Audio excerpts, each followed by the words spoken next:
지금 수혼제도죠. 수혼제도와 그다음에 형사취수제, 고엘제도 뭐 다 같은 거라 그랬습니다. 형이 죽었으면은 동생이 형수에게 들어가서 형의 이름으로 그 아기를 낳는 것이다. 그렇게 이야기했습니다. 그리고 고엘제도는 그 룻기서처럼 땅이라든가 이런 거 갖다가 뭐 종에서 자유함을 얻는 거, 빚을 졌거나 이렇게 했을 때 가장 가까운 근족이 와서 물어주는 것, 그것이라고 했습니다. 그래서 우리 대신에 지금 맞이신 예수님께서 돌아가셨으니 우리가 형수에게, 교회에게 들어가서 예수의 이름으로 생육하고 번성하라, 아기를 낳자, 그 이야기했습니다. 그래서 지금 고엘제도라든가 이 형한테 들어가서 형수에게 들어가서 형의 이름으로 아기를 낳는다, 형의 이름으로 아기를 낳는 거 하고 그다음에 땅을 다 되찾는 것들, 이것이 뭐라 그랬죠? 이것이 아브라함의 언약이죠. 아브라함의 언약이 생육하고 번성하는 거, 하늘의 별처럼 땅의 모래처럼 많은 거, 많고 그다음에 땅을 주겠다는 거죠. 하나님께서 아브라함한테 언약을 맺은 게 땅을 주겠다는 건데, 그 땅이 뭐라 그랬어요? 임신하는 고통, 아기가 많은 거잖아. 그다음에 땅이 저주, 창세기로 연결된다 그랬어요. 그죠? 하나님께서 임신하는 고통, 아기를 낳는 거잖아. 그 다음에 땅이 저주, 가시와 엉겅퀴를 낳는 거. 두 번째 아담이 땀을 흘려야 그 땅이 혈관이 된다 그랬죠. 그것이 아브라함의 언약에 와가지고 그대로 아브라함한테 하늘의 별처럼 땅의 모래처럼 아기가 많아지고 그 씨가 많아지고 그다음에 젖과 꿀이 흐르는 땅을 주겠다. 그게 그대로 창세기 내용 연결되는가 이해되죠?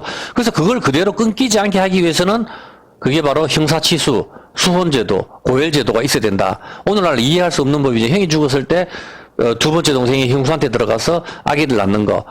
이것이 뭐라? 아기를 낳는 게 임신인데, 임신이 뭐라 그랬어요? 집을 세운다. 이게 반석 위에 집을 짓는 거다 이야기했습니다. 확실하게 이해되죠? 반석 위에 집을 짓는 게, 그게 형제의 집을 세우는 자. 임신이 집을 세우는 거고, 임신하지 못한 것이 모래 위에 집을 짓는 것. 여기까지는 확실하게 이해가 됐죠? 그런데 동성애는 바로 뭐죠? 여섯 색깔 무지개로 아기를 못 낳는 걸 막고 있잖아, 이게. 아기를 못 낳고 막고 있고, 출애굽기 1장 7절 생육하고 번성하라는 것을 막고 있죠. 자, 그러면 이제 이거 오전을 계속 연장해서 해볼게요. 출애굽기 1장 7절에 보면은 생육하고 번성하라가 되죠. 이스라엘 자손은 생육이 중다하고 번성하고 창성하고 심히 강대, 아브라함의 언약이 이루어졌죠. 생육하고 번성하다는 건 가득하다는 거잖아. 가득했을 때 요셉을 알지 못하는 파라오가 나타나가지고 목을 쪼죠, 이스라엘 백성들. 예, 그렇죠. 이렇게 했을 때, 생육하고 번성했을 때 이 사람이 나타나서 했는 일이 뭐예요? 이게 오늘날 답이라니까. 파라오가 나타나서 지금 뭐랬죠? 나일강에 던져버리잖아. 아기를 죽여버리잖아. 더 이상 못 나오게. 오늘 애를 안 낳아요. 이게 그거하고 연결돼 있다니까. 이혼을 자유롭게 하는 거, 간통죄 폐지, 이게 가정을 파괴하는 거, 동성애, 이게 바로 그거거든. 생육하고 번성하고 막는 법이거든, 전부 다. 그렇기 때문에 요셉을 알지 못하는 파라오가 와서 아기가 나오면 나일강에 던지라 그랬죠. 그래서 나일강에 던져서 죽여라 하는 것이 이것과 똑같은 게 뭐죠? 멀쩡한 사람을 갖다가 아기 형들이 등장해서 동성으로 만드는 게 뭐예요? 동성으로 만드는 게 바로 아기가 못 나오게 만드는 거잖아. 아기가 나오면 나일강에 던지는 게, 동성으로 만드는 게, 지금 동성애 축제가 여지껏 이런 적이 없었잖아. 보면 온 세상이 미친 듯이 동성애 깃발을 한단 말이에요. 그게 왜냐면은 동성애를 하면 할수록 아기가 나일강에 던지는 거하고 같은 개념이거든. 씨가 네케바 여자에게 들어가야 돼. 그 일로 안 들어가니까 아기를 낳았으면 땅에다 설정이 되잖아, 전부 다. 이것이 전부 아기를 낳지 않는 거잖아, 보면은. 나일강에 던져지는 것과 같은 이신 것이죠. 그래서 하나님께서는 아브라함에게 자손을 갖다 하늘의 별처럼 많은 자손을 주시고 땅을 약속하셨습니다. 뱀은 지금 이것을 무너뜨리고 있는 것입니다. 여러분, 이것을 봐야 돼요. 그런 그림이 사라를 데리고 있는 거, 요셉을 데리고 있는 거, 이스라엘을 데리고 안 보내주는 거, 이거는 네가 내 동생이라 해라. 기근 때문에 아브라함이 이집트로 들어가잖아. 그리고 누이라고 해라. 그래서 아브라함이 살죠. 똑같다니까. 요셉을 동생이라 해서 이스라엘 기근 때문에 들어가서 이스라엘이 살잖아. 요셉을 동생이라 해가지고, 그리고 이스라엘 끝까지 안 내보내주려고 하는 거, 사라를 안 보내주려고 할 때 10가지 재앙이 요셉한테, 이스라엘한테 이집트에 때려가지고 나오듯이, 파라오한테 하나님께서 재앙을 보내버리잖아. 누이라고 했었을 때. 재앙을 보내가지고, 아브라함이 뭐 하는 은근과 낙타를 가지고 나오죠. 똑같이 이스라엘 사람들도 이집트한테 은근과 많은 걸 가지고 나와가지고 그걸로 성막을 짓잖아. 그게 전리품으로 성막을 짓는 거거든. 수혼제도, 안 보내주려고 할 때, 하는 거, 이거죠. 그러면 이거 한번 봐보세요. 사라를 데리고 있는 거, 요셉을 데리고 있는 거, 이스라엘을 데리고 안 보내주려고 하는 거, 이게 전부 다, 아기가 나오면 나일강이 죽이는 거, 전부 안 보내주려고 하는 거잖아. 지금 오늘날도 마찬가지야. 이제 교회가 떠나야 되거든. 이스라엘, 전 세계 흩어져 있는 유대인들이 알리야를 해야 된다고. 이스라엘로. 그걸 갖다가 이방 나라들이 안 보내주려고 하는 게 파라오라니까, 지금. 그럴 때 하나님께서는 10가지 재앙을 보내는 거라. 코로나, 전쟁, 기근, 여러 가지. 이걸 했을 때 큰 떨림으로 가게 만드시는 거지. 똑같은 그림이 지금 이제 7년, 6년이 임했다, 이 말입니다. 수혼제도, 치수제, 고엘제도는 하나님의 명령인 것입니다. 이것은 자손과 땅을 지키는 방법입니다. 이것이. 오늘 이해돼서 이건 자손과 땅을 지키는 방법이잖아. 아브라함한테 언약이 있는 이삭을 지키는 거. 오늘 예수 생명을 지키는 방법이란 말입니다. 이것이 바로 임신하는 것도 땅이 저주받는 땀 흘려서 개간하는 것과 연결이 되는 것입니다. 여기까지는 오전에 충분히 설명했어요. 자, 우리는 하나님의 말씀인 씨를 우리 마음에 성령으로 새기고, 이것이 임신, 배부르게 먹다, 배가 부르다, 임신이고, 안식이고, 이것이 자기 집을 세우는 자. 자기 집을 세우는 자가, 자기 집을 세우기 싫어하는 자가 신벗긴 자의 집이라 하잖아. 그게, 동생이 형의 이름으로 씨를 주기 싫어하는 자가 집을 세우기 싫어하는 자니까. 그 예수님께서 반석에 집을 짓는 거는 결국 무슨 소리예요, 그게? 우리가 11조하고 상가 청소하는 거예요? 그게 아니니까 예수의 씨를 집어넣는 게 임신이라니까. 그 임신이 예수의 생명을 계속 고열제도로 유지시키는 거잖아. 그 임신이 집을 세우는 거거든. 그게 반석 위에 집을 짓는 거를 말하는 거예요. 이런 거 몰랐을 때는 옛날에 윤주락해서 잘 짓고 잘 짓세 우리 20잘 짓세 착한 일 많이 하자. 그럼 불교가 더 많이 해요. 그거는 부모까지 인연을 끊는데. 부모하고 인연을 끊고 진리를 찾아서 떠나잖아. 우리 그렇게 할 수 있어요? 못하잖아, 보면은. 어떻게 그 사람 무소유로 가짜 땡중들 말고 진짜 중들은 정말 무섭다니까. 진짜 진짜 중들은 진리를 위해 가지고 불에 타는 것도 겁을 안 내요, 보면은. 노조하는 사람들도 분신까지 하잖아. 그거 얼마나 대단해, 보면은. 그게 집을 세우는 게 아니거든. 집을 세우는 거는 우리 마음에 예수의 생명을 넣는 거, 말씀을 읽는 거, 그게 임신, 집을 세우는 거, 반석 위에 집을 짓는 거다, 이 말입니다. 정확합니다, 이게. 자, 이것이 임신, 배부르게 먹다, 이게 안식이고, 이게 배가 부르다, 안식.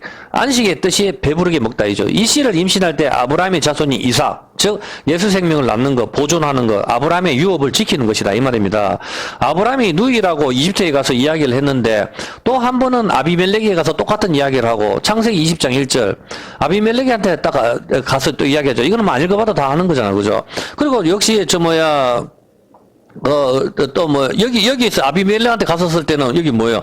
여기는 이미 이삭을 임신한 상태거든. 뱃속에 임신한 상태로 간다. 그래서 또 누이라고 한다고. 그래서 돌려보내라. 그 똑같은 거죠. 그리고 역시 이삭도 똑같은 이야기를 하는 거고. 이게 바로 그 이야기를 이스라엘을 안 보내주려고 하는 거, 사라를 안 보내주려고 하는 거. 그것이 아름답다. 요셉이 아름답다 하니까. 이스라엘이 아름답거든. 파라오가 보기에. 안 돌려보내줄 때. 그때 오늘날 교회를 픽박하고 안 돌려보내주려고 할 때 하나님께서 치시는 것이죠, 보면은. 그래서 아비멜렉의 대가 끊기게 만들어버린 거죠. 여기 18절에 보면은. 여기까지는 어떤 개념인지 다 이해가 되죠. 자, 창세기 22장 17절 한번 볼게요. 창세기 22장 17절에 보면은, 창세기 22장 17절에 보면은, 22장 17절. 내가 네게 큰 복을 주고, 네 씨로, 그게 성하여 하늘의 별 같고, 바닷가의 모래와 같게 하리니, 네 씨가, 아브라함의 씨가 그 대적의 성문을 연다. 씨가 성문을 연다. 이제 어떤 개념이에요? 지금 우리가 공부했는 게 정확하게 알겠죠? 씨가 성의 문을 연다 하잖아. 아브라함의 씨, 이게 리브가잖아. 리브가가 네가 낳는 이삭, 대적의 성문을 연다. 그렇게 하고 또 네 씨로 말미암아 천하 만민이 복을 얻으리니 이는 네가 나의 주 말을, 이 씨는 뭐예요? 예수님을 말하는 거라. 예수님이 대적의 성문을 여는 거. 이거잖아, 보면은. 예? 그래서 그렇게 사탄이 동성애로 임신이 되지 않게 막고 있는 것이고, 또한 아기들을 낳지 않게 하는 것입니다. 간통죄 폐지로 가정을 파괴시키고, 동성애 무지개, 6색깔 무지개 깃발을 그렇게 드는 이유인 것입니다. 오늘 이제 마지막까지 공부하면 확실하게 동성애 무지개 깃발을 완전히 100% 이해할 거예요. 아직까지 여러분이 추상적으로 좀 이해를 하게 됩니다. 마태복음 24장 7절입니다. 마태복음 24장 7절은 우리가 수도 없이 읽어가지고 민족이 나라가 나라를 대적하여 일어나고 첫째 기근과 지진 말자 이런 내용이죠. 전염병, 기근, 지진, 데모, 거짓 선지자 출현, 쉽게 해서 온 세상에 큰 떨림이 있고 난 뒤에 예수님께서 오십니다. 우리가 지난번에 공부했듯이 그냥 예수님께서 오시면 되시지, 왜 이렇게 온 세상에 큰 진통을 주시고 오시는 이유는 무엇입니까? 데살로니가 전서 5장 3절이죠. 이렇게 온 세상에 큰 진통을 주시고 오시는 이유는 예수님께서는 와서 저희가 평안하다 안전하다 할 그때에 잉태된 여자에게 해산의 고통이 이른과 같이 예수님께서 오시는 것은 아기를 낳는 것처럼 그렇게 오시기 때문에 아기를 낳은 10달 40주가 다 돼가면 다 돼갈수록 여자가 진통을 느끼죠. 진통을 할 때 그때 아기가 나온단 말입니다. 그래서 그 지금이 오는 게 아기가 나오는 진통, 예수님 오시기 전에 진통이기 때문에 이런 큰 떨림이 있는 것이다 이 말입니다. 그래서 그날과 그때는 알 수는 없는 거예요. 아기가 나오는 날 알아요? 예정일을 의사가 말하지만 정확하게 모른다니까. 그거를 몇 날 몇 시 몇 초에 나온지 그걸 어떻게 알아 보면은 대충 뭐 이제 40주에 나온다 하지만은 그걸 모르니까 비행기 타고 가다가 비행기에서 놓기도 하고 기차에서 놓고 저기 뭐 버스에서도 아기를 놓는 거 아니야. 택시에서 놓고 한두 번 그런 뉴스를 보는 게 아니잖아. 보면은 병원에 암만 일주일 동안 누워 있어도 안 나오거든. 그렇지만 징조는 아는 거야. 진통이 올 때. 예수님 오실 때 그날 그때는 몰라요. 아기가 낳는 거와 똑같으니까. 그렇지만 우리가 예정일이 언제요? 나팔절이잖아. 그렇지만은 진통이 올 때 언제 올지 모르는 게, 그래서 이미 코로나로 전 세계 진통이 오니까 이제 뭐예요? 아기가 올 때, 예수님 오실 때가 다 됐으니까 여러분이 정신을 차리라 이 말입니다. 제가 말씀드리는 것은 어떤 개념인지 아시겠죠? 아브라함의 마찬가지로 예수님께서 아브라함의 씨로 2000년 전에 마리아에게 오시던 것과 똑같이 마리아가 큰 진통이 있고 아기를 낳잖아. 보면 똥 누듯이 놓는 건 아니잖아요. 보면은 바로 큰 진통이 있고 아기를 낳듯이 이것이 예수 생명이다. 마찬가지로 마지막 때에 우리 교회가 마리아잖아. 우리 교회가 마리아 쓰다. 큰 진통, 전쟁, 기근, 전염병, 경제 붕괴, 거짓 선지자의 출현, 이런 것으로 교회가 지금 멈춰나게 흔들려요. 마스크 끼고 예배하고 온라인으로 예배하고 그다음에 뭐 대면 예배 못하게 막고 핍박하고 교회 문 닫고 동성애 설교하면 잡아가고 막 온데 진통이 올 때. 진통이 오는 거죠. 이것이 아기를 낳을 때 진통이다 이 말입니다. 거짓 선지자 출현, 이런 것을 볼 때에 두려워하지 마시기 바라야 이 말입니다. 이것이 바로 왜 그때가 끝은 아니다 하잖아. 왜? 아기가 나올 때가 아직 좀 있어야 된다고. 진통이 와야 아기가 나오니까. 그래서 아직 끝이 아닌 거예요 보면은.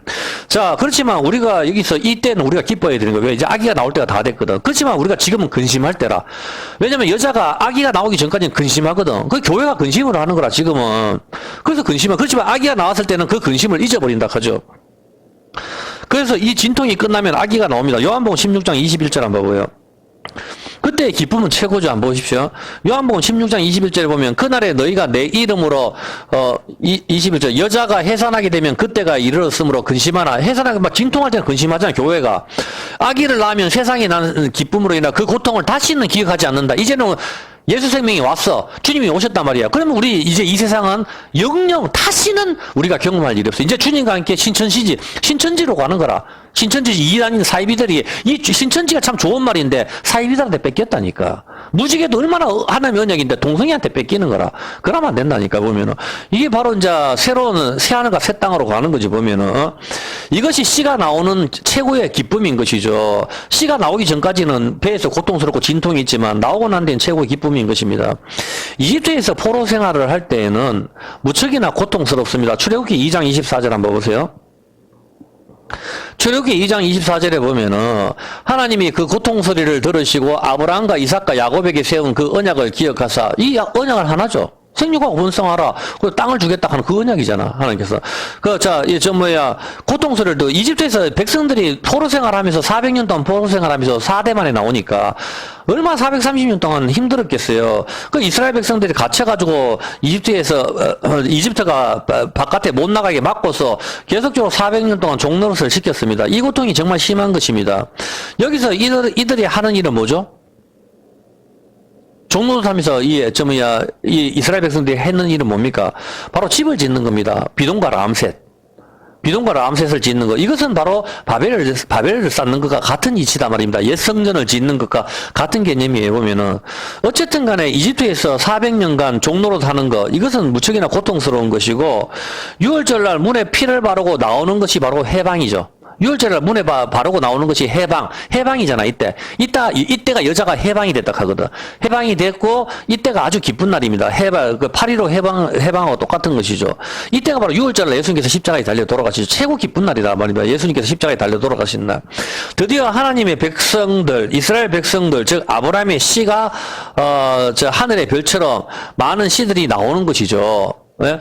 저 10가지 재앙으로 인하여입니다. 이것이 최고의 기쁨이고 너무 좋아서 이날을 갖다가 유월절이라 하고 이날을 똑같은 날 유월절 날 어린 양을 잡듯이 십자가에서 예수님을 잡아서 다는 겁니다. 십자가 예수님을 다는 유월절은 바로 해방의 날이고 죄에서 해방이고 이집트에서 종노릇에서 해방을 보여주는 날 최고의 기쁨인 것입니다. 맞죠? 유월절 예수님께서 성찬식 하시고 달리시니까 그러면 이집트에서 포로 생활이 길어지면 길어질수록 쭉 400년이 가까울수록 어떤 일이 생기죠?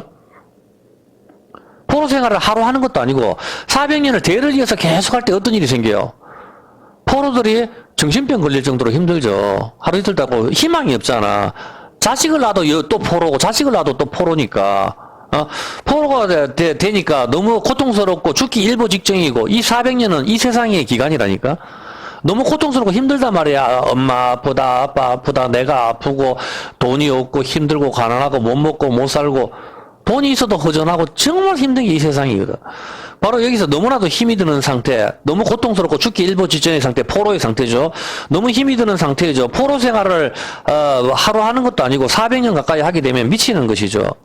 여러분이 포로 생활을 400년 동안 해보세요. 얼마나 힘든가. 400년 만에 이집트를 탈출할 때 그 기쁨은 최고에 이르는 것입니다.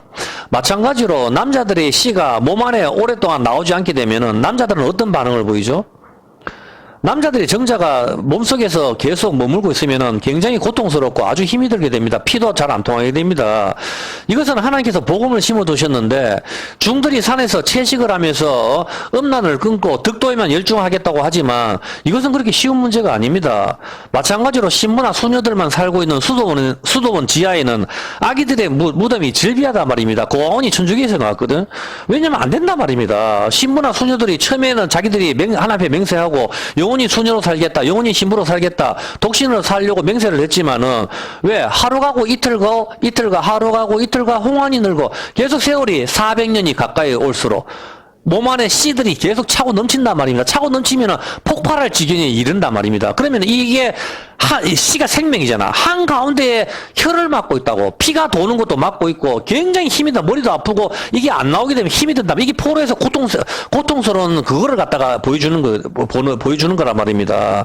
그렇기 때문에 이것은 남자의 정자가 남자의 씨가 바깥으로 나가지 않으면 이것은 이집트에서 400년간 포로와 같은 상태이기 때문에 고통이 극심한 것입니다. 그래서 드디어 남자의 씨가 나가야 되는 겁니다. 강간을 왜 하겠어요? 보면은 그게 굉장히 힘이 든단 말입니다. 이 사람들이. 그거 한다고 해서 그게 정당화 되는 건 아니죠. 그거는 마땅하게 죽어야 되는 거죠. 보면은. 그렇기 때문에 여기는 복음이 있기 때문에 그런 거예요. 보면은. 그래서 여러분이 성욕이 불가짓하면 결혼을 하락하는 거예요. 사도 바울이 너가 다 나처럼 독신으로 살기를 원하지만 그게 안 되면은 결혼을 해라. 그게 안 되면은 그렇게 하라 이 말입니다. 이것이 그때 그 씨가 꽉 찼던 게 나오게 되면은 최고의 기쁨이죠. 이게 바로 여기 복음이 있다니까. 이것은 유월절이기 때문입니다. 포로에서 탈출을 가리키기 때문입니다. 그래서 그렇게 남자가 최고로 기쁠 때가 바로 씨가 나올 때예요. 씨가 나오기 전까지 남자가 미친다니까. 이것은 포로에서 이거는 모든 남자들은 다 마찬가지예요. 여기 하나님께서 이렇게 심어두셨기 때문이에요. 보면은. 그래서 중들이 그게 안 되는 거라니까. 그 절에 가서 아기를 얻었다 하는 말이 그 중들의 씨를 얻는 확률이 굉장히 높아요. 보면은. 중들이 산에서 자기가 처음에는 여기 아버지하고 끊고 나가서 한 일주일은 참겠지. 근데 일주일부터 참으면 이제 씨가 모여지거든. 모여지기 때문에 이게 이제 나가야 된단 말이에요. 나가기 전까지는 사람이 엄청나게 괴로운 게 이 포로 생활의 고통이란 말입니다. 포로. 못 나갔죠. 씨가 못 나갔잖아. 씨가 못 나가니까 얼마나 고통스럽냐고. 바로 그거를 말을 하는 거예요. 보면은. 남자가 고통스럽고 힘이 들 때가 씨가 오랫동안 나가지 못할 때입니다. 그럼 계속적으로 참고 참으면 사도 바울처럼 참게 되면은 이제 저절로 나가도록 수돗물이 흐르듯이 그렇게 돼버려요. 그러면 이제 견딜 수가 있지. 그렇지 않으면 그 단계가 넘어가지 않으면 힘들어요. 보면은. 바로 애굽에서 포로 생활이 길어지기 때문인 것입니다. 이것은 여자에게도 적용이 되는데 이기 때문에 결혼이라는 게 있는 거예요. 안 그러면 결혼을 누가 하겠어요? 관심이 없는데. 씨가 꽉 차서 나가야 돼. 어디 내켜봐. 여자에게. 가야 될 때가 있으니까 남자가 폭발할 때가 되니까 미끄럽다. 거기에서 남자가 반응을 하는 거라. 안 그러면 누가 반응을 해요? 보면은. 결혼이라 하는 게 있을 수 있고 생육하고 번성이 안 되는 거지. 그래서 여러분이 봐서 하나님께서 복음을 심어 두셨구나 이러면 이런 거를 갖다 이해를 해. 이게 포로가 나가지 못하는 상태이기 때문에 굉장히 고통스럽고 힘이 들 때가 씨가 오랫동안 나가지 못할 때입니다. 바로 애굽에서 포로 생활이 길어지기 때문인 것입니다. 이것은 여자한테만 여자도 적용이 돼요. 남자한테만 적용이 되는 게 아니에요. 여자한테도. 여자 역시 여자 역시 저는 여자가 아니기 때문에 여자의 마음을 모르지만은 남자니까 남자는 잘 알죠. 그렇지만 남자들끼리 이야기하기 때문에 다 한단 말입니다. 군대 가서도. 그렇지만은 여자의 마음은 몰라요. 내가 여자가 안 돼봤으니까. 그렇지만 성경을 봐서 알아요. 여자가 언제 고통스러운지 알아요. 씨가 안 나갈 때요. 그때가 언젠가 하면은 씨가 없는 여자에게 씨가 들어왔죠. 아기가 들어왔단 말입니다. 씨가 뱃속에. 그럼 40주가 가까울수록 어떻게 돼요? 여자가 아기가 나가지 못할 때 진통이란 말입니다. 그게 애국에서 포로 생활이라니까. 똑같은 이치라. 여자가 아기를 낳을 때 40주 10달이 될 때까지는 여자가 미치는 거라. 배가 이만큼 해가지고 버스를 탈 때 죽는다고 소리 지르고 남편이 머리카락을 좆뜯고 하잖아요. 보면은 뭐 씨가 못 나갈 때 그 고통스러움 포로에서의 고통이라고. 그렇지만 성경에서 가잖아. 아기가 나갔을 때 최고의 기쁨이니까 그걸 잊어버리는 거라. 그게 너무 고통스러우니까 배를 가르고 제왕절개를 하는 거 아니에요. 보면은 제왕절개 안 해도 하나님께서 다 나오도록 해놨어요. 자연분만으로. 그럼 옛날에는 어떻게 낳았는데 아기를 몇천 년 동안. 지금 최근에 와서 제왕절개 한다고 난리지기는 거 아니에요. 보면은 이게 죽는 경우, 옛날에는 아기 낳다가도 죽고 많이 했죠, 보면. 요새는 이제 그걸 칼로 째뿌니까, 그래서 아기가 나가야 되는 이 400년간의 포로 생활이 다가올수록, 즉 40주가 다가올수록 뱃속의 진통은 너무나도 심해서 여자가 극심한 고통을 느낍니다. 저는 아기를 안 가져와서 이게 모르죠. 근데 당연히 고통스러울 것 같아요, 보면. 배가 다 터버리는데. 어떻게 배가 살찐 사람 배가 다 터버렸잖아.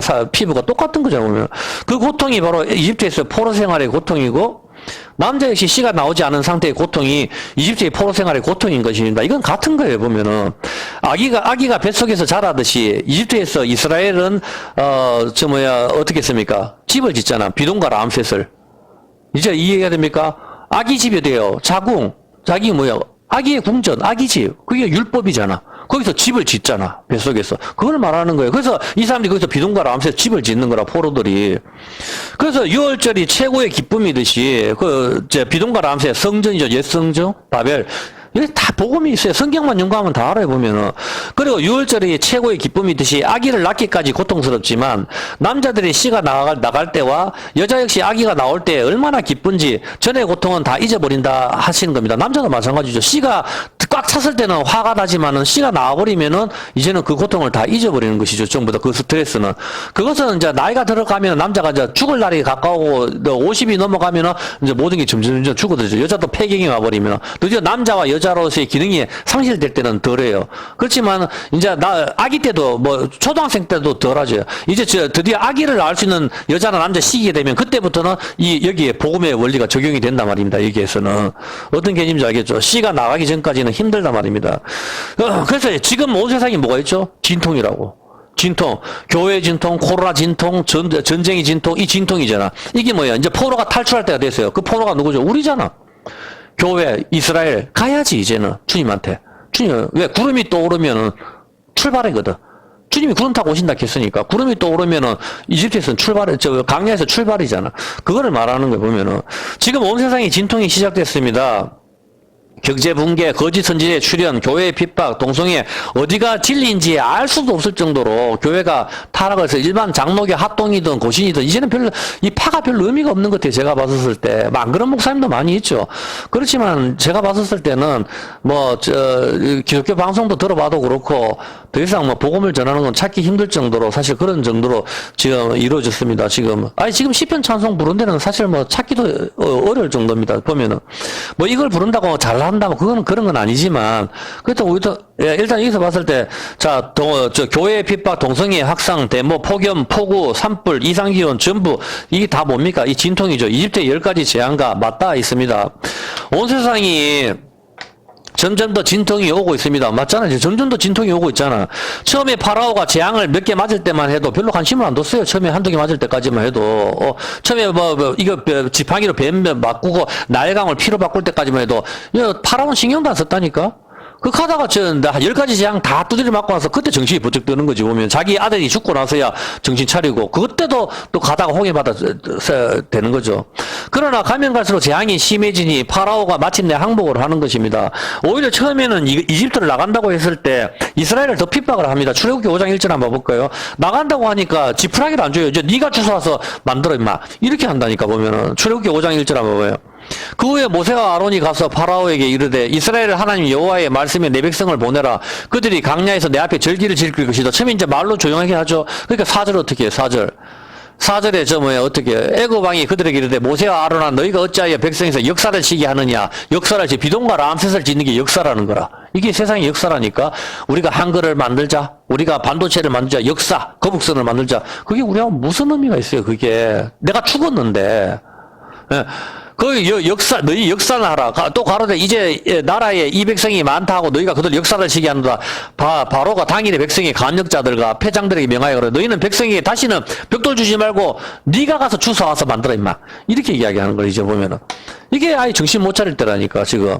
자, 그렇게 이제 하나님께서 이제 드디어 코로나로 해서 일단 한 방 때렸어요. 아예 정신 못 차려 보면은 오히려 교회를 핍박하죠.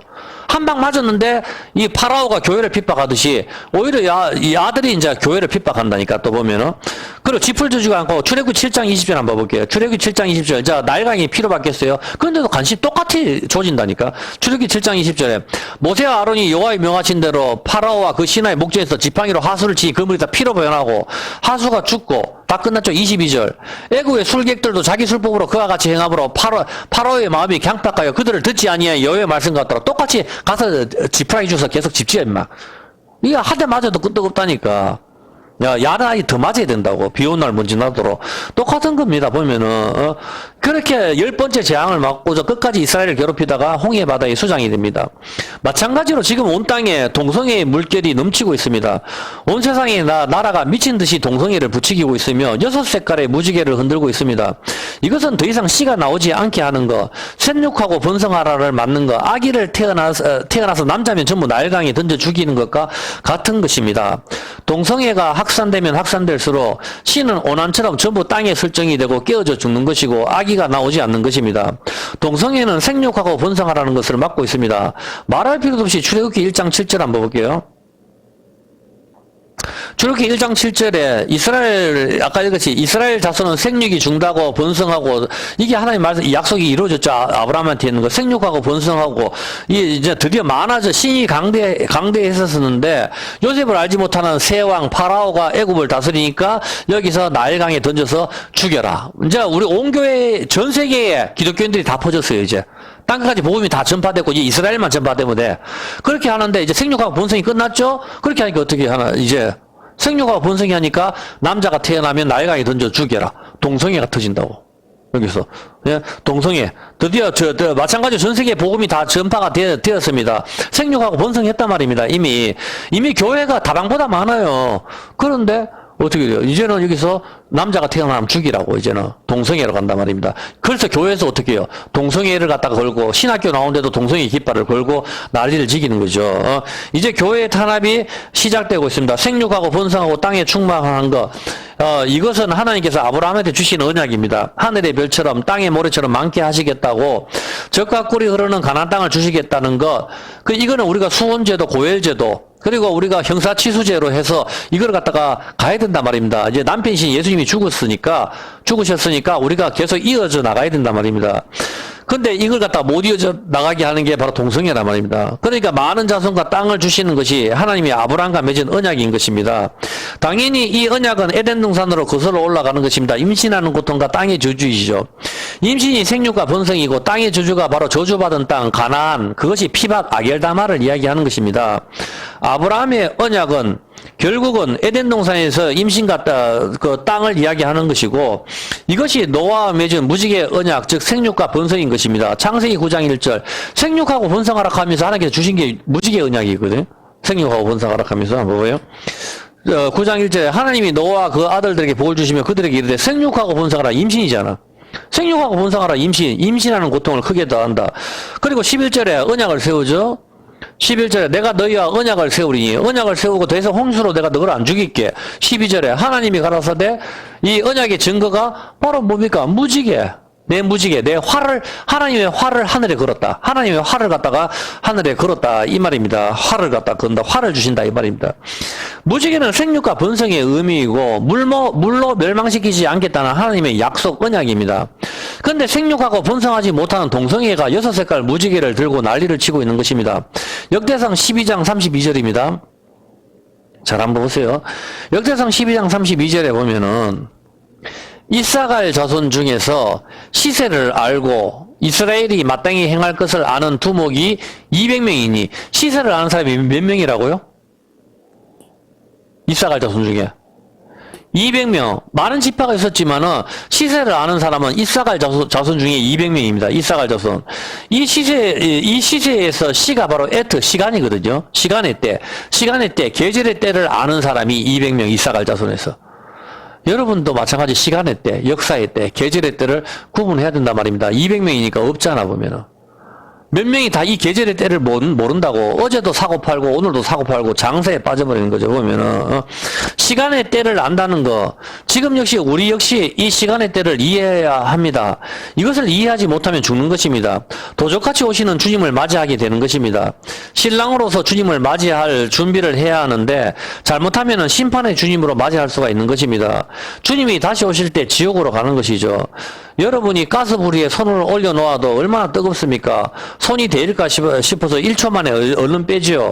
그런데 지옥은 엄청나게 뜨겁고 고통스러운데 거기서 영혼이 있어야 됩니다. 지금 산자의 땅에 있을 때가 죽음에 대한 대비를 잘 하셔야 되는 것이죠. 그리고 어제 죽은 사람은 더 이상 희망은 없습니다. 그 사람은 이제 더 이상 뭐 다시 천국에 간다는 게 불가능한 것이죠. 어제 죽은 사람은. 유일한 희망은 이 산자의 땅에 있을 때인 것입니다. 부자는 2000년 동안이나 불 속에 있는데 얼마나 고통스럽겠습니까? 많은 사람들이 지옥이 불타는 곳이고 고통스러운 곳이다 하니까 두려움을 느끼고 앞으로 잘 살아야겠다. 교회 청소도 잘하고 목사님에게도 충성하고 그렇게 생각을 하지만 성경은 무엇이라고 말씀을 합니까? 요한일서 4장 18절입니다. 요한일서 4장 18절. 사실 여러분 지옥 가는 게 두렵지 않습니까? 영원히 불타니까 천년 동안 타다 나오는 것도 아니고 영원히 타니까 얼마나 두렵습니까? 그런데 요한일서 4장 18절에 보면 사랑 안에 두려움이 없다. 사랑 안에 두려움이 없다고 이야기합니다. 사랑 안에 두려움이 없고 온전한 사랑이 두려움을 내어 쫓나니 두려움에는 형벌이 있습니다. 지옥의 형벌을 말하는 거죠. 두려움에는 형벌이 있다. 두려워하는 자는 사랑 안에서 온전히 이루지 못하였느라 지옥이 하면 무섭다. 이렇게 무서움을 느끼는 거. 조나단 에드워즈 목사님의 진노하시는 하나님 보면 얼마나 두렵습니까? 그렇지만 두려워하는 것은 교회 다니는 사람들도 정말 두려워하죠. 그래서 잘하려고 노력을 많이 합니다. 이 두려워한다는 것은 바로 이걸 물리칠 수 있는 것은 사랑이라고 이야기하는 겁니다. 사랑. 하나님을 사랑하는, 우리가 사랑하면 그가 먼저 우리를 사랑하였습니다. 19절에 하나님이 우리를 먼저 사랑하셨다는 겁니다. 누구든지 하나님을 사랑하노라 하고 그 형제를 미워하면 이는 거짓말하는 자니 보는 바 그 형제를 사랑하지 않는 자가 보지 못하는 바 하나님을 사랑할 수 없다. 여러분 보이는 형제도 사랑하지 못하면서 보지 못하는 하나님을 여러분 사랑한다 하는 것은 새빨간 거짓말이다 이 말입니다. 여러분 안에 하나님이 사랑이 있다는 것을 어떻게 증명할 수 있습니까? 그것은 보는 형제를 사랑하는 것이다 이 말입니다. 그럴 때 여러분이 지옥의 두려움에서 해방이 된다. 사랑 안에서 두려움이 없다. 그렇게 이야기하시는 겁니다. 여러분 지옥이 정말 두렵잖아요. 그렇지만 우리가 하나님을 사랑한다 하면은 지옥은 우리한테는 남의 이야기고 우리는 관심이 없습니다. 오늘 내가 죽는다 하더라도. 그런데 여러분이 하나님을 사랑한다는 그 증거가 보는 형제를 사랑하는 것이다 이 말입니다. 성경에서는 보는 형제를 사랑하지 못하는 자가 보이지 않는 하나님을 사랑할 수 없다. 성경은 분명히 그렇게 이야기하기 때문에 보는 형제를 사랑하는 자가 여러분이 안에 하나님 사랑이 있는 것이고 그 사람이 지옥의 두려움에서 극복하는 사람이다 이 말입니다. 여러분 교회에서 그런 이야기를 목사님이 겁을 많이 주잖아요. 지옥에 가면 영혼이 있으니까 얼마나 뜨겁습니까? 여러분 생각만 해보십시오. 앞에 불타는 가스에 있으면 여러분 오늘 떨어지면 다 지옥으로 갑니다. 우리 교회는 지옥 설교를 하도 많이 해서 무감각하지만은 그래도 무감각한다고 될 일이 아니잖아. 보면 들어가면은 영혼이 못 나니 얼마나 두렵습니까? 그렇지만은 여러분이 형제를 사랑할 때 그 두려움에서 해방이 될 수 있다. 성경은 그렇게 이야기를 하는 것입니다. 형제를 사랑하는 것, 그것이 하나님을 사랑한다는 증거가 있는 것이고, 그럴 때 여러분의 두려움이 없는 것이고, 지금 죽어도 주님 품으로 이미 여러분 형제를 사랑하는 그 순간이 이미 여러분은 천국이 같이 있는 것이다. 성경은 너희 안에 하나님 나라가 있다. 그렇게 이야기하는 것이다 말입니다. 그래 여러분이 가지고 가지고 있는 걸 그렇게 움켜쥐려고 하지 말고 좀 주변에 있는 어려운 사람들을 위해서 나누시고 형제를 위해서 그렇게 사시기 바랍니다. 그 찬들은 그렇게 살아야 되지 않겠습니까? 이미 나는 주님 품 안에 있다는 것을 느끼는 것이죠. 그것의 표현이 형제 사랑이다 이 말입니다. 목사님을 하나님 다음으로 섬겨라. 웃기는 소리 하지 마시기 바랍니다. 어디에 목사님을 하나님 다음으로 섬기라고 그렇게 이야기합니까? 하나님께서 형제를 사랑하라고 하셨고 마태복음 25장 40절에 뭐라고 이야기했습니까? 오늘 교회에서 큰 착각을 하고 앉았는 게 바로 이겁니다. 보면 마태복음 25장 40절에 이렇게 이야기했지 않습니까? 40절에 임금이 대답하여 가라사대 여기 진실로 너희에게 이르노니 너희가 여기 내 형제 중 지극히 작은 자 하나에게 한 것이 곧 누구한테 했다? 내게 하나님이 하는 거다 안 합니까? 교회 처음 나는 사람은 어디 가서 밥 먹을 줄도 모르고 쭈뼛쭈뼛쭈뼛 하다가 교회 목사님한테 신방 오면은 저 차비 뭐 몇십만 원 주고 안수기도 받고 쇼하지 마라 이 말입니다. 하나님께서 뭐라고 말씀하셨습니까? 여기 작은 자한테 하는 거, 형제 사랑하는 거, 그것이 나한테 했는 거다. 하나님께서는 그렇게 말씀하지 않으셨습니까, 여러분? 목사님한테 목사님을 하나님 다음으로 섬겨라 헛소리 하지 마시라 말아 말입니다. 목사님도 그냥 형제입니다. 형제. 목사에게 충성하면 그것이 하나님께 잘하는 것이다. 이거는 웃기는 소리입니다. 주님께서는 분명히 지극히 작은 자에게 즉 형제 사랑하는 자에게 그것이 내게 하는 것이다. 주님께서는 그렇게 말씀을 하셨습니다. 그래서 여러분이 다른 교회 가봐서 알겠지만은 굉장히 교회 문턱이 높아요. 큰 교회는 여러분 6년을 다녀도 누군지 몰라요. 내가 가서 등록을 해야 돼요. 그래야 아는 거예요, 보면은. 안 그러면 6년, 10년을 다니도 알지도 못해, 보면은. 오늘날 교회의 문턱이 높아서 처음에 교회 가서 내가 이 교회 다니려고 마음을 먹어도 큰 교회는 아쉬울 게 없어요. 매주 20명씩 오거든. 매주 20명씩 쏟아져 들어오는데 뭐가 아쉬워요, 도대체. 자원교회는 사람이 없고, 우에다 한 사람이 오면은 맨날 헌금 이야기 하니까 이 사람 또 힘들고. 그하고 자원교회 목사님 하나님 다음으로 섬겨라. 11조는 오른쪽 주머니에다 해라. 이런 헛소리를 한다, 이 말입니다. 말 같지도 않은 소리를 하는 거죠. 성경에는 그런 말, 목사님 하나님 다음으로 섬기란 말 없습니다, 여러분. 작은 자에게 하라고 했습니다. 형제를 사랑하라고 그렇게 이야기했습니다. 이것이 중요하단 말입니다. 이것이 내게 한 것이다. 주님께서는 말씀하셨습니다. 형제를 사랑할 때 그것이 하나님 사랑하는 것이고, 그것이 여러분 지옥의 두려움에서 사랑 안에서 두려움이 없는 것이다. 그렇게 이야기하는 것입니다. 목사님에게 충성하는 것이 하나님에게 잘하는 것이다. 그것이 어느 성경 몇 절에 있단 말입니까, 도대체. 항상 그렇게 하니까 목사님들이 어디가 다 돈을 낼 줄을 몰라요. 저도 목사 아들입니다. 이건 큰 문제예요, 보면은. 어디가 돈을 낼 줄, 자기는 벤츠 타고 다니고, 비서들까지 거느리 다니고, 부모사들 양쪽에 도열시키고, 이게 재벌 회장하고 틀릴 게 뭐가 있습니까? 그렇지만 안 그런 목사님들도 많이 있습니다, 여러분. 일반화 시키는 건 아니에요. 몇몇 목사님들이 항상 이렇게 하는 거죠, 보면은. 그런데 우리가 중요한 것은, 말씀을 나누는 자는 중요합니다. 말씀 나누는 자와 좋은 것을 함께 해야 합니다. 갈라디아서 6장 6절에 이런 말씀이 있단 말입니다. 가르침을 받는 자와 좋은 것을 함께 해라 이런 말씀이 있죠. 이게 무슨 뜻입니까? 갈라디아서 6장 6절 한번 볼게요. 가르침을 받는 자는 말씀을 가르치는 자와 모든 좋은 것을 함께 하라는 말씀이 있습니다. 정말 하나님 말씀을 갖다가 전해야 된단 말이다. 예화나 간증이나 유행가 불러가면서 욕설이라면서 가르치는 그런 거짓 선지자들 말고 정치 이야기하는 거 말고 정말 하나님의 말씀을 전하는 사람들한테 나누는 거란 말입니다. 이것이 로마서 15장 27절 이야기 아닙니까? 이건 여러분이 아는 거잖아. 로마서 15장 27절 뭐라고 이야기합니까? 저희가 기뻐서 하였거니와 또한 저희는 그들에게 빚진 자니 만일 이방인들이 그들의 신령한 것을 나눠 가졌으면 육신의 것으로 그들을 섬기는 것이 마땅하니라. 유대인들한테 예수님을 전해받았으면 우리는 육적인 것 돈으로 그들을 돕는 것이 마땅하다. 그렇게 이야기한단 말입니다. 이것이 무슨 이야기입니까? 레이지파 이야기 아닙니까? 레이지파는 11조로 생활을 한단 말이에요. 레이지파가 율법을 가리키니까 그들한테 육적인 것을 도와줘야만이 레이지파가 계속적으로 생활하면서 말씀을 전할 수가 있는데 11조를 끊어버리면은 세금을 걷는 사람이 되어버린다고 그 이야기를 하는 거라. 오늘날 교회 예수님께서 가르치는 자와 좋은 것을 함께 하라 하는 뜻이 이것을 이야기하는 겁니다. 목사님들이 말씀 연구를 잘하도록 그렇게 하라는 거지. 비서 거느리고 다니고 부목사들 20명 30명씩 거느리 도열하듯이 그렇게 하고 자기는 벤츠 타고 다니면서 아픈데 손원지락 하는 거 제가 판단을 하는 게 사시겠죠. 그렇지만 공의롭게 판단하라고 나와 있지 않습니까? 성경 말씀에 비춰봐 가지고 이것이 여러분이 봤었을 때 목사님도 좋은 분들은 많이 있어요. 보면은 하나님 뜻대로 살리는 목사님들 얼마나 훌륭한 사람도 많이 있죠.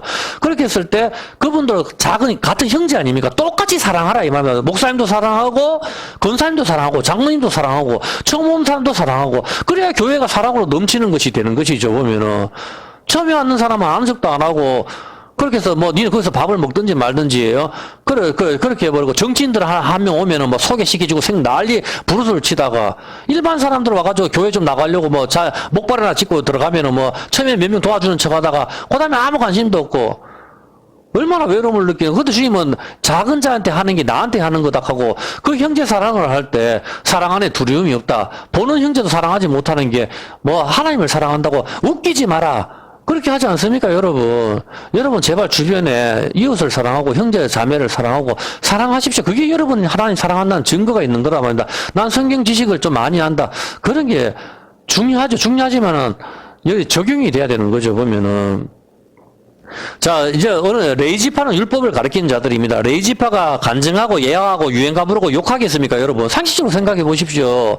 레이지파가 간증하고 정치 이야기하고 욕하고 유행가 부르면서 그렇게 제사 지냅니까?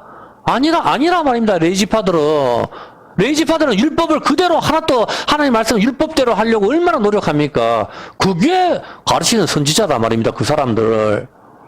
자기 멋대로 와가지고 자기 뭐 자식하고 맨날 어디 해가지고 땅을 바쳤대 어떻게 복을 받다 헛소리 좀 하지 마라 하세요. 보면은 저도 교회를 60년 가까이 되고 아버지도 뭐 노회장까지 지나시고 다 했어요. 전부 다 한 번도 못 봤어요. 나는 전부 다 그런 식으로 하지 마라면 어때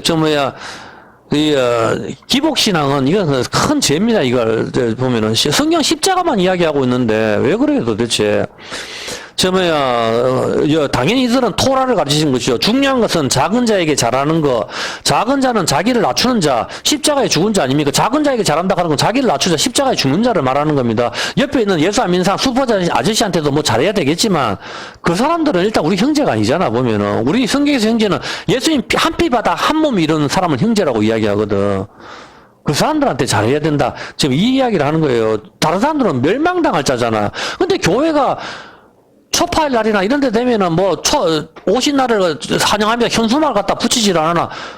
나 좀 이해를 못 하겠어요, 보면은. 종교 간의 사랑을 해야 되니 헛소리를 얼마나 하는지 보면은. 그럼 예수님이 뭐가 돼요, 도대체? 얼마나 사이비들이 많은지 보면은.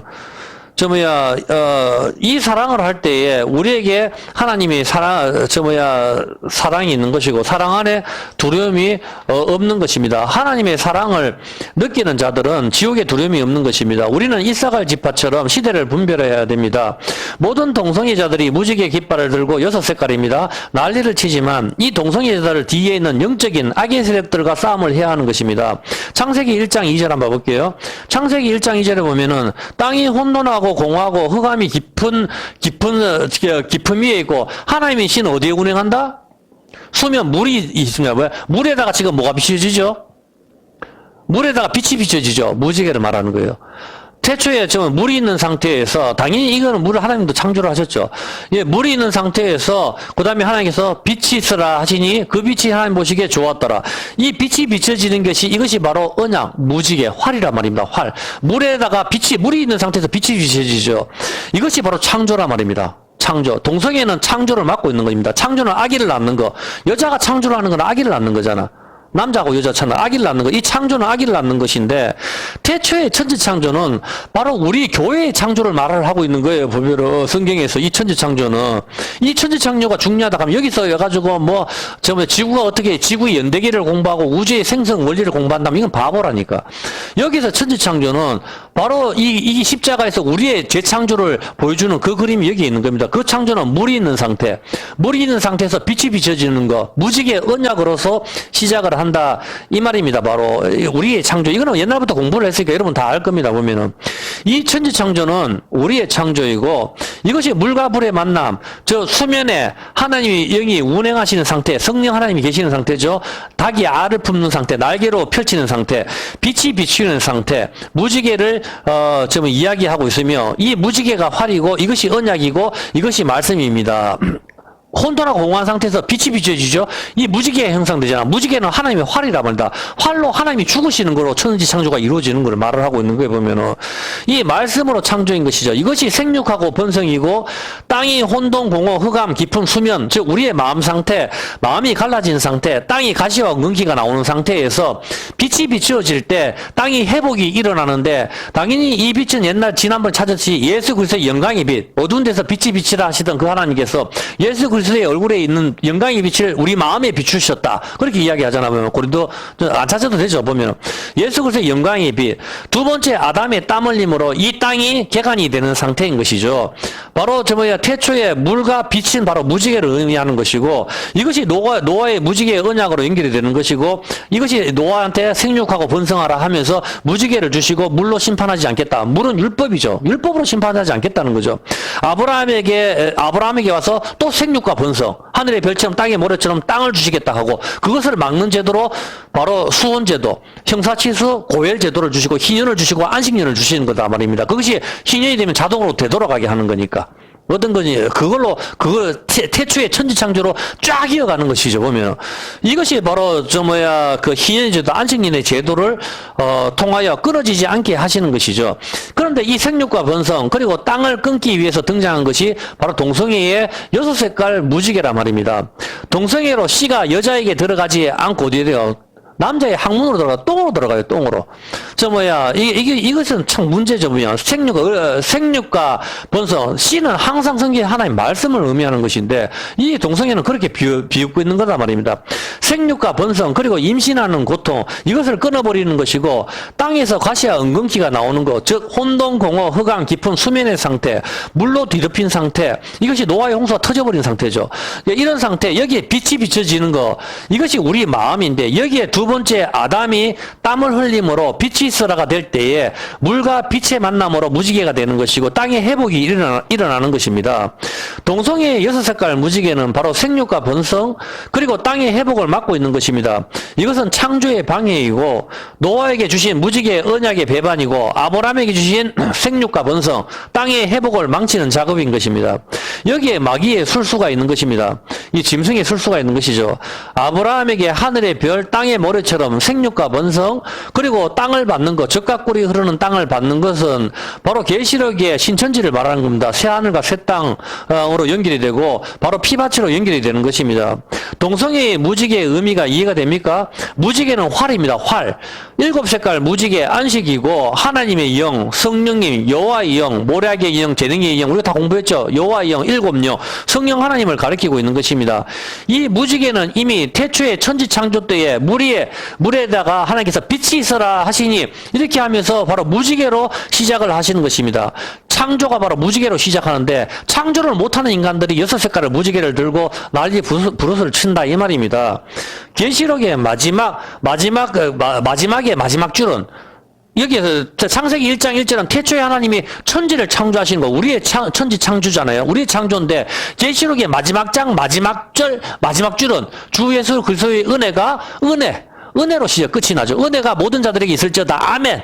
이렇게 하면서 성경이 마침입니다. 처음과 끝은 통합니다. 알파 오메가는 항상 하나를 이야기하는 거죠. 태초에 하나님이 천지 창조는 예수님의 은혜와 아멘으로 종결이 되는 것입니다. 이해가 됩니까? 여기까지는. 이렇게 종결이 되는데 예수님의 은혜가 뭐죠? 은혜의 뜻이. 은혜는 여러분 다 공부를 했잖아 보면 은혜의 뜻이 구불이다. 인사하다. 우리가 은혜롭게 합시다가 아니고 재정은 정확하게 해야지 왜 은혜롭게 헌금을 갖다가 내서 정확하게 해야 되지.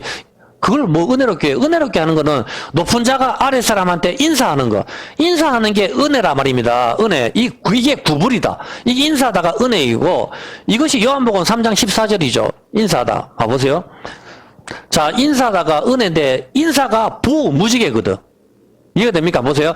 하늘에서 내려온 자고 인자 외에는 하늘에 14절 모세가 강야에서 뱀을 든 것 같이 인자도 들려하리. 하나님 인사죠. 자, 모세가 강야에서 뱀을 들었어요.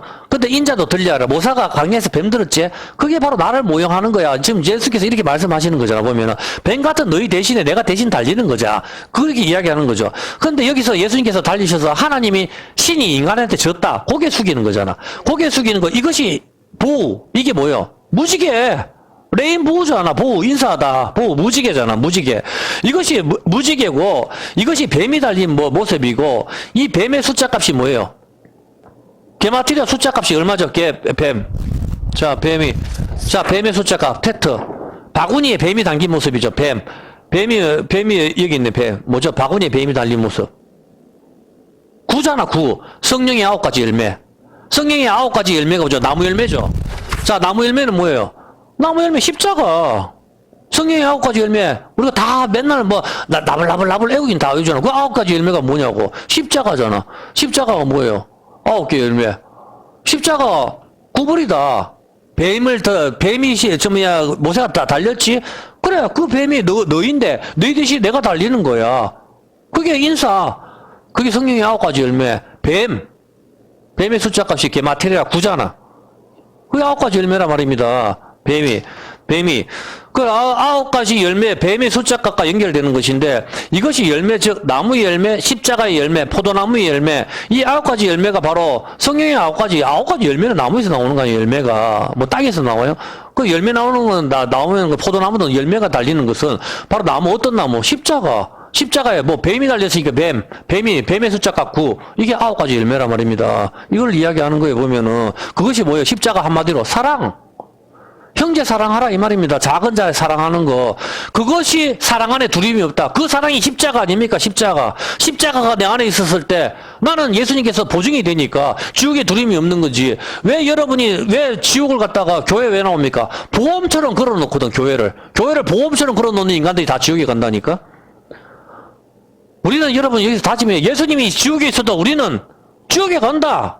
그거라니까. 우리는 하나님이 좋아요. 예수님이 좋다 이 말입니다. 아들을 믿는 자한테는 누가 있어요?